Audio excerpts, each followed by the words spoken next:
శ్రీధర్ గౌడ్ నయీం ముఖ్య అనుచరుడు. వనస్థలిపురంలోని భవానీ ఎన్క్లేవ్ లో ఉండే శ్రీధర్ గౌడ్ ఇంటి నుంచే అన్ని సెటిల్మెంట్లు దందాలు నడిచేవి. ఈ అపార్ట్మెంట్ నయీం అక్క కూతురిది. పూర్తి డీటెయిల్స్ ని అక్కడి నుంచి మా ప్రతినిధి కమల్ మనకు అందిస్తారు. నయీం కార్యకలాపాలన్నీ వనస్థలిపురం పోలీస్ స్టేషన్ పరిధి కేంద్రంగా సాగిందనడంలో దర్యాప్తులో ఒక్కొక్కటిగా బయటపడుతున్నాయి. ప్రస్తుతానికి మనం నయీం ముఖ్య అనుచరుడు శ్రీధర్ గౌడ్ ఎవరైతే నయీంకు కుడిభుజంగా వ్యవహరించాడో, లావాదేవీలన్నిటిలో మొదటి వ్యక్తిగా ఉన్నాడో నయీం ప్రధాన అనుచరుడు శ్రీధర్ గౌడ్, మనం ఈ ఫోటోలో చూస్తున్న వ్యక్తి శ్రీధర్ గౌడ్. అతని ఇంట్లో ఉన్నాము. ఇక్కడ నుంచి పోలీసులంతా కూడా ఇంటిని స్వాధీనం చేసుకున్నారు. మనం చూడొచ్చు, సోదాలు నిర్వహించారు. ప్రస్తుతం మనం శ్రీధర్ గౌడ్ ఇంట్లో చూసినట్టయితే నయీంకు సంబంధించినటువంటి నయీం సోదరి కూతురు భర్తకు సంబంధించినటువంటి ఫోటో కూడా మనం చూడొచ్చు. ఫహీం, ఇప్పుడు మనం ఈ ఫోటోలో చూస్తున్నటువంటి వ్యక్తి పేరు ఫహీం. ఇతను నయీం సోదరి కూతురు భర్త. ఇతను నయీంతో సమానంగా సెటిల్మెంట్లు చేసేవాడని, నయీం ఎక్కడికైతే ప్రత్యక్షంగా వెళ్ళలేడో అక్కడికి ఫహీమే వెళ్ళేవాడని చెప్పి కూడా పోలీసుల దర్యాప్తులో స్పష్టమైంది. ఇప్పుడు మనం ఇది చూస్తున్నట్టు ఇంటినంతా కూడా పోలీసులు స్వాధీనం చేసుకున్నారు.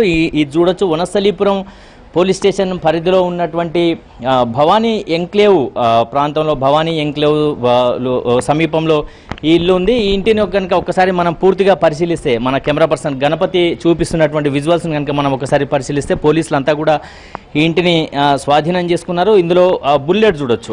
ఆ బుల్లెట్ వాహనాన్ని కూడా శ్రీధర్ గౌడ్కు సంబంధించినటువంటి బుల్లెట్ వాహనం. ఈ బుల్లెట్ వాహనాన్ని కూడా నయీం అనుచరులు వాడేవారని చెప్పి కూడా తెలుస్తుంది.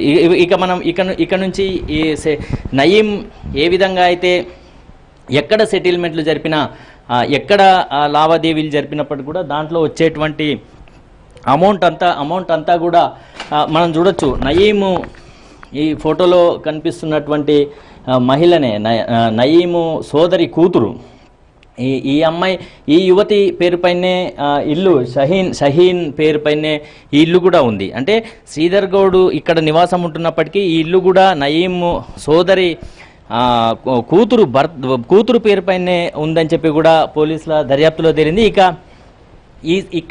ఇక్కడే సెటిల్మెంట్లన్నీ జరపడంతో పాటు మనం ఒకసారి పోలీసులు స్వాధీనం చేసుకున్నారు. పోలీసులు ఏ విధంగా ఈ ఇంట్లో సోదాలు నిర్వహించారన్నది కూడా మనం ఒకసారి ప్రత్యక్షంగా చూద్దాం.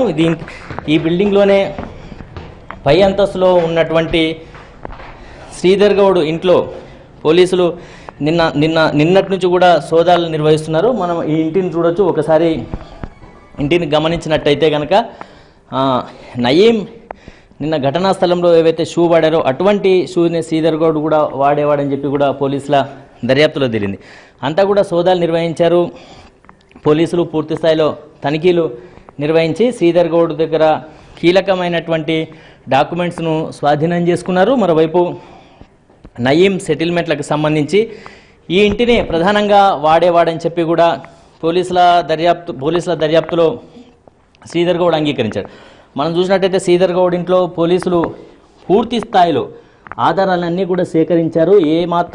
ఎక్కడా కూడా వదలకుండా పూర్తి స్థాయి ఆధారాలు సేకరించారు. ఇది శ్రీధర్ గౌడ్ నేపథ్యాన్ని కనుక మనం ఒకసారి చూసినట్టయితే, ప్రస్తుతానికి వనస్థలిపురం పోలీస్ స్టేషన్ పరిధిలోని భవానీ ఎంక్లేవ్లో నివాసం ఉంటున్నప్పటికీ అతను నయీంకు మొదటి నుంచి కూడా, చిన్నప్పటి నుంచి కూడా నయీము క్లాస్మేట్గా ఉన్నాడు. నయీము అనుచరుల్లో ప్రధానంగా నయీంకు ప్రధానమైనటువంటి 5 అనుచరులు ఉన్నారు. 5 అనుచరుల్లో కూడా శ్రీధర్ గౌడ్ మొదటి వ్యక్తి అని చెప్పొచ్చు. ఎక్కడ లావాదేవీలు జరిగినా, ఎటువంటి పేమెంట్స్ వచ్చినప్పటికీ కూడా ఈ ఇల్లు కేంద్రంగానే వనస్థలిపురం పోలీస్ స్టేషన్ పరిధిలో హైదరాబాద్ నగరానికి శివారు ప్రాంతంలో ఉన్నటువంటి భవానీ ఎంక్లేవ్లో ఉన్నటువంటి ఈ ఇంట్లోనే పేమెంట్స్ అన్నీ కూడా జరిగేవని చెప్పి కూడా పోలీసుల దర్యాప్తులో తేలింది. శ్రీధర్ గౌడ్ పోలీసులకు చిక్కితే శ్రీధర్ గౌడ్ ఎటువంటి వివరాలు వెల్లడించనున్నాడు, నయీంకు సంబంధించి నయీంతో శ్రీధర్ గౌడ్కు ఉన్నటువంటి సంబంధాలతో పాటు ఎవరెవరు ఇంకా నయీంకు అనుచరులుగా ఉన్నారు, నయీంకు బినామీలుగా ఉన్నారన్న దానిపైనే పోలీసుల దర్యాప్తు కొనసాగుతుంది. నయీం ఉన్నటువంటి సమయంలో ఎక్కడైతే సెటిల్మెంట్లకు అడ్డాగా చేసుకున్నాడో వనస్థలిపురం పోలీస్ స్టేషన్ పరిధిలోని